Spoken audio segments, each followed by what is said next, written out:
नमस्कार दोस्तों, मैं डॉक्टर ललित गंगेले अपने इस चैनल के एक और वीडियो में आप सबका बहुत बहुत स्वागत करता हूं। दोस्तों, ये भी कहीं ना कहीं एक वीडियो ऑन डिमांड है, जिसकी डिमांड लाइव स्ट्रीम के ऊपर प्लस कई वीडियोस के कमेंट सेक्शन में कई लोगों के द्वारा अलग अलग टाइम फ्रेम में करी गई है। वो लोग जानना चाहते हैं कॉन्स्टिट्यूशन और डायथेसिस के बारे में। तो सबसे पहले दोस्तों मैं एक चीज क्लियर कर दूं कि दोनों को एक ही वीडियो में कंपेयर करना या फिर दोनों को एक ही वीडियो के अंदर कवर करना in detail is equivalent to impossible. हमको कॉन्स्टिट्यूशन के ऊपर एक पूरा अलग वीडियो बनाना पड़ेगा, हमको डायथेसिस के ऊपर पूरा अलग वीडियो बनाना पड़ेगा। और ये वीडियो बनाने की जहमत मेरे को इसलिए उठानी पड़ी कि जो मुझे लोगों के साथ बात करके, डॉक्टर्स से बात करके, स्टूडेंट से बात करके जो चीज समझ में आई है कि अभी भी most of the people are not clear that what is constitution and what is diathesis. लोगों को इसी के अंदर ही भयंकर कंफ्यूजन है। वो कई बार डायथेसिस को कॉन्स्टिट्यूशन के रूप में एक्सप्लेन करते हैं और वाइस वर्सा। कई बार वो कॉन्स्टिट्यूशन को डायथेसिस और डायथेसिस को कॉन्स्टिट्यूशन के रूप में एक्सप्लेन करते। और दोस्तों,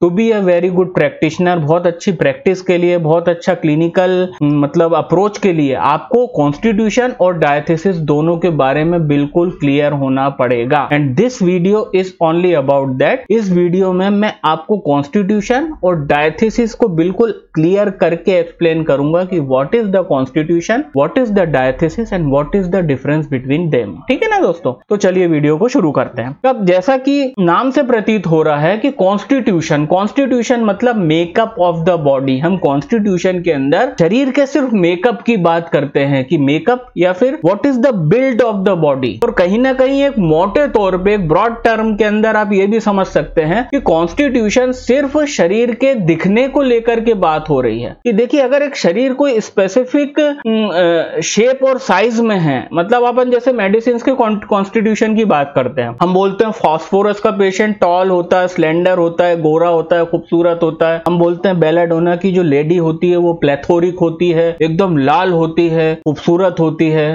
गोरी होती है ना।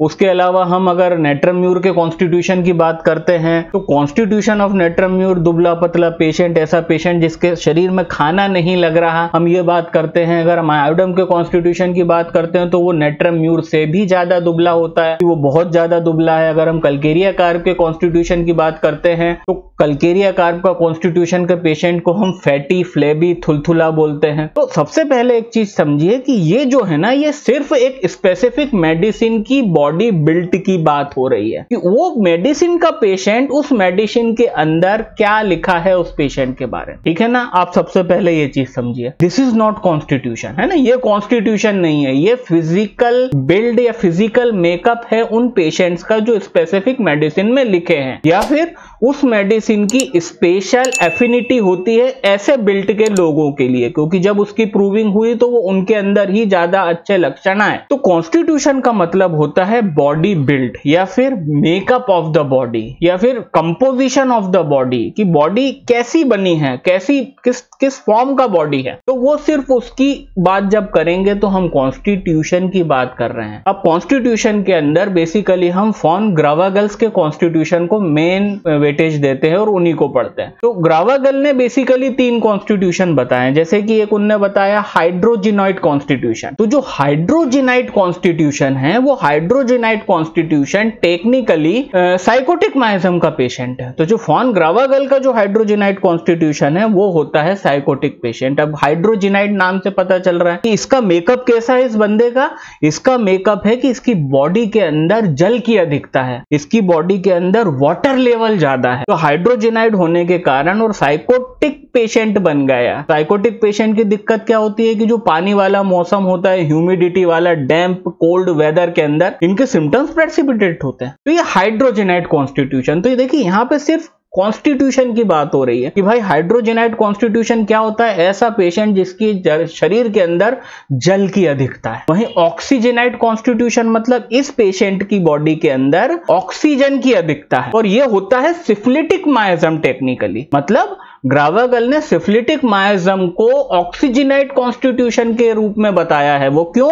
क्योंकि आप एक चीज बताइए कि ऑक्सीजन जो है वो ऑक्सीडेशन करती है। ऑक्सीजन के अंदर अगर कॉपर पड़ा रहे तो उसके अंदर कोरोजन होता है। ऑक्सीजन के संपर्क में जब लोहा आता है तो वो लोहा क्या होता है, उस लोहे के साथ क्या होता है, वो लोहा जो है वो जंग लग जाती है और जंग लग के लोहा पूरी तरह से खत्म हो जाता है। तो ऑक्सीजन जो होती है ना, आप एक चीज समझिए, केमिस्ट्री वाले जिनका केमिस्ट्री में हाथ अच्छा है, कि जो एजिंग और डिस्ट्रक्शन की जो प्रोसेस होती है उसको हम ऑक्सीडेशन बोलते हैं।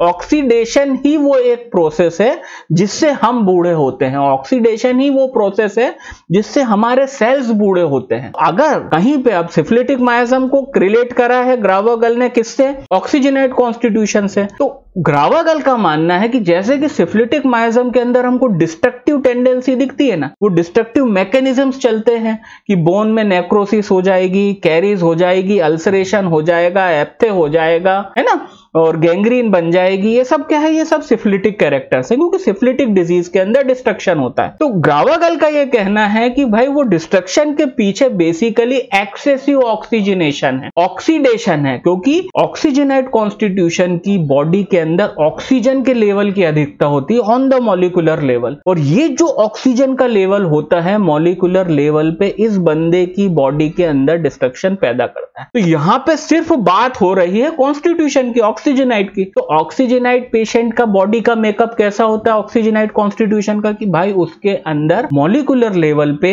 ऑक्सीजन की अधिकता होती है, जिस तरह से हमारे हाइड्रोजनाइट कॉन्स्टिट्यूशन के पेशेंट के अंदर जल की अधिकता होती है, वाटर की अधिकता होती है। अब जो तीसरा माइजम है, बचा हुआ सोरा है, तो सोरा को तीसरे कॉन्स्टिट्यूशन में क्लियर करा है ग्रावागल ने, जो है कार्बोनाइट्रोजेनाइट कॉन्स्टिट्यूशन। और कार्बोनाइट्रोजेनाइट मतलब इस बंदे के अंदर कार्बन और नाइट्रोजन का मॉलिक्यूलर लेवल पे ज्यादा पाया जाता है, इसके मतलब बॉडी के अंदर, which is the makeup of this body. और इसकी वजह से हम सब जानते हैं कि psoric patient is predisposed to the functional disturbances of the mind and body. Psora के अंदर कोई ऐसा डिस्ट्रक्शन नहीं होता सिफिलिटिक की तरह, और सोरा के अंदर ऐसे और भी सिम्टम्स नहीं पाए जाते साइकोटिक की तरह। Psora is only miasm which have the functional disturbances of mind and body. तो यहाँ पे आपको मैंने 3 कॉन्स्टिट्यूशन समझाया। तो ये 3 कॉन्स्टिट्यूशन में हम क्या समझे, हमने यहाँ पे बस ये समझा कि भाई what is the makeup of the body. Hydrogenoid का मेकअप है कि उसकी बॉडी में जल ज्यादा है, ऑक्सीजनाइट का मेकअप ये बात हो रही है कि उसके अंदर ऑक्सीजन ज्यादा है, और कार्बोनाइट्रोजेनाइट के लिए बात हो रही है कि उसकी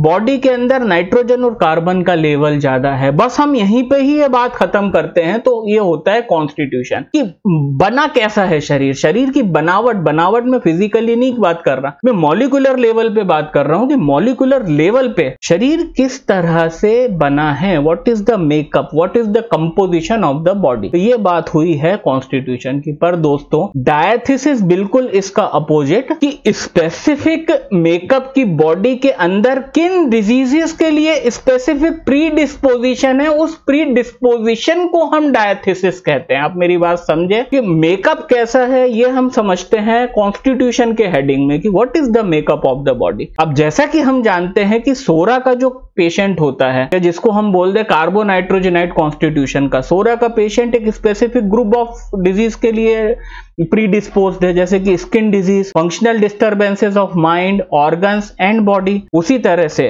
हमारा हाइड्रोजनाइट कॉन्स्टिट्यूशन का जो पेशेंट है वो साइकोटिक माइजम का पेशेंट है। तो इसका प्री डिस्पोजिशन कहां पे है, इसका प्री डिस्पोजिशन है टुवर्ड द साइकोटिक टेंडेंसी की डिजीजेस की तरफ, जैसे कि वार्ड्स होना, है ना, ओवरग्रोथ होना, over activity of mind, fixed idea. और वहीं पे सिफिलिटिक कॉन्स्टिट्यूशन का जो पेशेंट है, जिसको हम ऑक्सीजनाइट कॉन्स्टिट्यूशन बोलते हैं, तो ऑक्सीजनाइट कॉन्स्टिट्यूशन का patient is pre disposed toward the syphilitic tendencies, destruction, destructive diseases, ulceration, है ना, destruction of the internal organs. तो ये जो तीनों की स्पेसिफिक प्री डिस्पोजिशन है, इस प्री डिस्पोजिशन को दोस्तों हम बोलते हैं डायथिसिस, ठीक है ना। तो this is the basic difference between the constitution and diathesis. Constitution में हम सिर्फ मेकअप समझते हैं कि बॉडी के अंदर मेकअप एक पेशेंट का किस तरह से है, क्या बिल्ड है, उसका कंपोजिशन किस तरह से हुआ है, वो दोस्तों हम समझते हैं कॉन्स्टिट्यूशन में। और एक स्पेसिफिक मेकअप की वजह से वो किन स्पेसिफिक बीमारियों के प्रति प्रॉन है, वो किस स्पेसिफिक बीमारियों के प्रति प्री डिस्पोज है, तो दोस्तों वो जो प्री डिस्पोजिशन है ना, उस प्री डिस्पोजिशन को हम बोलते हैं डायथिसिस। अब अगर अपन डायथिसिस की बात करें कि कितने टाइप का डायथिसिस है, तो अगर उसको मैं और बता दूं आपको, तो आपको और अच्छे से क्लियर हो जाएगा कि हाँ भाई, डायथिसिस और कॉन्स्टिट्यूशन में क्या फर्क है। अब स्पेसिफिकली देखें तो डायथिसिस भी कई प्रकार का होता है। स्क्रोफुलस डायथिसिस आप सब लोगों ने पढ़ा होगा, आपने कभी भी पढ़ाई करने के दौरान आपको स्क्रोफुलस डायथिसिस आपको पता होगा, आपको ट्यूबरकुलर डायथिसिस पता होगा, आपको हेमरेजिक डायथिसिस पता होगा। तो ये जो डायथिसिस है ना, यहाँ पे देखिए नाम से ही इसके अंदर एक टेंडेंसी और एक प्रीडिस्पोजिशन छुपा है। स्क्रोफुलस डायथिसिस मतलब, स्क्रोफुलस डायथिसिस से पहले मैं समझाता हूं ट्यूबरकुलर डायथिसिस। अब आपको जैसा कि पता है कि ट्यूबरकुलर हिस्ट्री के जो पेशेंट्स होते हैं, जिनके माता पिता, दादा दादी, नाना नानी, कोई ब्लड रिलेशन में टीबी है, तो उनके अंदर एक ट्यूबरकुलर माइजम आता है। हम सब जानते हैं कि ट्यूबरकुलर अपने आप में एक माइजम बन चुका है अभी, और हैनीमैन भी लिख के गए थे कि एक उन्होंने स्पेसिफिक माइजम के रूप में इसको डिक्लेरेशन दिया। तो जब ट्यूबरकुलर माइजम का पेशेंट होगा तो भाई उसके अंदर ट्यूबरकुलर डायथिसिस होगी, मतलब ट्यूबरकुलर माइजम के पेशेंट के अंदर कुछ स्पेसिफिक टेंडेंसीज हमको देखने में आती हैं। वो टेंडेंसीज क्या है कि ट्यूबरकुलर माइजम का पेशेंट दुबला होगा, बहुत ज्यादा इमेसिएटेड होगा, वीक होगा, चिली टेंडेंसी का होगा, उसको ठंड ज्यादा लगेगी, उसको ठंड कोल्ड कैच जल्दी करेगी, मतलब जब किसी को ठंड नहीं बैठेगी, इस पेशेंट को सबसे ज्यादा ठंड बैठेगी। He will get pre dispose toward the respiratory ailment, इसको लंग्स से संबंधित बीमारियां होंगी, जो कि होगी कॉमन कफ एंड कोल्ड, इसको बहुत जल्दी पकड़ेगा, इसको अस्थमेटिक कंप्लेंट होने के चांसेस हैं, इसको ब्रोंकाइटिक्स होने के चांसेस हैं, ठीक है ना। ये कभी भी खाएगा, इसके शरीर को खाना नहीं लगेगा, क्योंकि ट्यूबरकुलर टेंडेंसी होने के कारण ये हमेशा वीक और दुबला ही रहेगा। अगर आप लोग डॉक्टर से और आपने ऐसे किसी परिवार को देखा है जहां पे लोग आपको पूरा का पूरा पीढ़ी, माँ तो छोड़िए, बाप और बच्चे या फिर माँ और बच्चे आपको दुबले दिख रहे हैं और ये सारे सिम्टम्स हैं, तो 90% चांसेस हैं कि वो परिवार ट्यूबरकुलर माइजम का है। और दोस्तों ये tubercular miasm is the constitution हो गया, ये ट्यूबरकुलर कॉन्स्टिट्यूशन हो गया इन लोगों का। और इस ट्यूबरकुलर कॉन्स्टिट्यूशन को मैं बोल रहा हूं कॉन्स्टिट्यूशन, तो उनका जैसा मेकअप है कि वो दुबले पतले हैं, उनके जेनेटिक कोड के अंदर उनके पिता माता से या दादा दादी से टीबी के कैरेक्टर आए हैं उनके अंदर, तो this is only known as the constitution. और दोस्तों इस कॉन्स्टिट्यूशन की वजह से ये पेशेंट काय के लिए प्रीडिस्पोज हो रहा है, ये रेस्पिरेटरी आइलमेंट के लिए प्रीडिस्पोज हो रहा है, ये ठंड के अंदर कोल्ड कैच करता है, इसको कोल्ड में एग्रेवेशन होता है, इसको अस्थमा होता है, ब्रोंकाइटिस होता है, इसको frequently common cough and cold के लिए प्रीडिस्पोज्ड है। तो दोस्तों ये जो सारे प्रीडिस्पोजिशन है ना, ड्यू टू ट्यूबरकुलर कॉन्स्टिट्यूशन, तो ट्यूबरकुलर कॉन्स्टिट्यूशन के कारण जो स्पेसिफिक ग्रुप ऑफ सिम्टम्स के लिए जो प्रीडिस्पोजिशन है पेशेंट का, कि वो इन चीजों को उस कॉन्स्टिट्यूशन के कारण जल्दी पकड़ता है, that is what is known as the diathesis. जो मैंने आपको अपने डिटेल में समझा, इसको कहते हैं ट्यूबरकुलर डायथिसिस। वहीं जो दूसरी डायथिसिस है वो कौन सी है, जिसको बोलते हैं स्क्रोफुलस डायथिसिस। स्क्रोफुलस डायथिसिस का पेशेंट जो बेसिकली होता है दोस्तों, वो कहीं ना कहीं लिम्फेटिक डायथिसिस भी इसको बोलते हैं, स्क्रोफुलस डायथिसिस भी बोलते हैं। और स्क्रोफुलस डायथिसिस का पेशेंट ग्लैंडुलर डिसऑर्डर के लिए प्रीडिस्पोज होता है, क्योंकि जब भी हम स्क्रोफुलस मेडिसिन की बात करते हैं तो सबसे टॉप पे कल्केरिया कार्ब आती है। तो स्क्रोफुलस पेशेंट क्या होता है कि इसकी जो रीजनल ग्लैंड्स होती है ना, अब स्क्रोफुलस कॉन्स्टिट्यूशन के कारण इसको कोई भी लोकल एरिया में ठंड बैठती है, और वो ठंड बैठने की वजह से उसकी लोकल ग्लैंड्स एनलार्ज हो जाए। तो स्क्रोफुलस कॉन्स्टिट्यूशन का जो स्क्रोफुलस डायथिसिस का जो पेशेंट होता है, उसके अंदर भी प्रीडिस्पोजिशन होता है टुवर्ड द कैचिंग कोल्ड। उसको ठंड के सीजन में वो कोल्ड को कैच कर लेता है, ठंडी को कैच कर लेता है, ठंड बैठने से उसको जगह जगह गांठें हो जाती हैं, कि जब उसको मान लीजिए कान में दर्द होगा तो यहाँ पे कान के पास की जो गांठ है वो उसकी उड़ जाएगी, क्योंकि कान में ठंड बैठी है। उसको टॉन्सिलाइटिस हो जाएगा, उसको थ्रोट इन्फेक्शन होगा, उसके टॉन्सिल्स बढ़ जाएंगे। तो this is what is known as the scrofulous diathesis. और स्क्रोफुलस डायथिसिस को मैं अपने समझने के लिए ट्यूबरकुलर का छोटा भाई मानता हूं। तो ट्यूबरकुलर को भी ठंड लगती है, इसको भी ठंड लगती है। ट्यूबरकुलर डायथिसिस में भी ग्लैंडुलर एनलार्जमेंट रहता है, इसमें भी ग्लैंडुलर एनलार्जमेंट रहता है। बस कुछ फर्क है कि वो सारी चीजें इसके अंदर कम इंटेंसिटी के साथ होती हैं।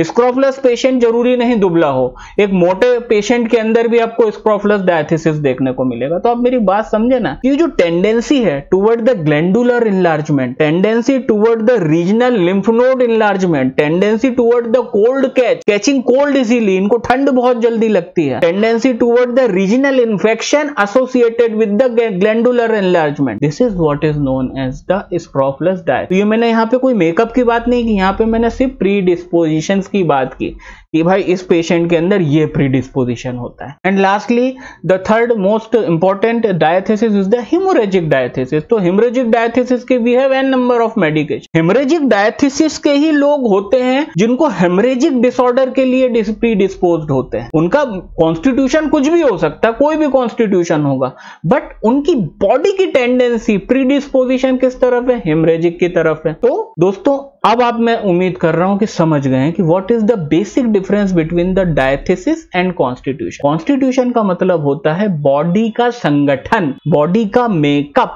वेदर बॉडी इज हाइड्रोजनाइट मतलब साइकोटिक, ऑक्सीजनाइट मतलब सिफिलिटिक और कार्बोनाइट्रोजनाइट मतलब टोरिक, कि बॉडी का कंपोजिशन किस तरह से है। और इन स्पेसिफिक कॉन्स्टिट्यूशन के कारण जो specific group of the disease के प्रति, स्पेसिफिक ग्रुप ऑफ डिजीज के टुवर्ड्स जो डिस्पोजिशन होता है, प्री डिस्पोजिशन, मतलब कहने का है कि सोरिक माइजम स्पेसिफिक डिजीज को ही अट्रैक्ट करेगा, वो हर कोई बीमारी नहीं होगी उसको। साइकोटिक माइजम की एक लिस्ट बताई हुई है हनीमैन ने, साइकोटिक माइजम पे मैंने वीडियो बताया, तो वो उन्हीं बीमारियों को आकर्षित करेगा, वो सिफिलिटिक माइजम की बीमारी कभी नहीं पकड़ेगा। और उसी तरह से सिफिलिटिक जो माइजम है वो कुछ स्पेसिफिक डिस्ट्रक्टिव डिजीज को ही अपनी तरफ खींचेगा, वो कभी ईचिंग को नहीं खींचेगा, वो कभी मस्सों को, वार्ड्स को नहीं खींचेगा। तो ये जो कॉन्स्टिट्यूशन है, ये जो मेकअप ऑफ द बॉडी है, वो किन प्रकार की डिजीजेस के प्रति प्रीडिस्पोज्ड है, इसको हम बोलते हैं डायट। तो दोस्तों बहुत बहुत शुक्रिया वीडियो देखने के लिए। उम्मीद करता हूं कि यह इस पॉइंट तक, यहां तक आते आते आपको अच्छे से क्लियर हो गया कि what is the difference between the constitution and diathesis. तो दोस्तों आने वाले वीडियोस में और सैटरडे को, हर सैटरडे को होने वाली लाइव स्ट्रीम में आपसे बहुत जल्द मुलाकात होती है। तब तक के लिए नमस्कार।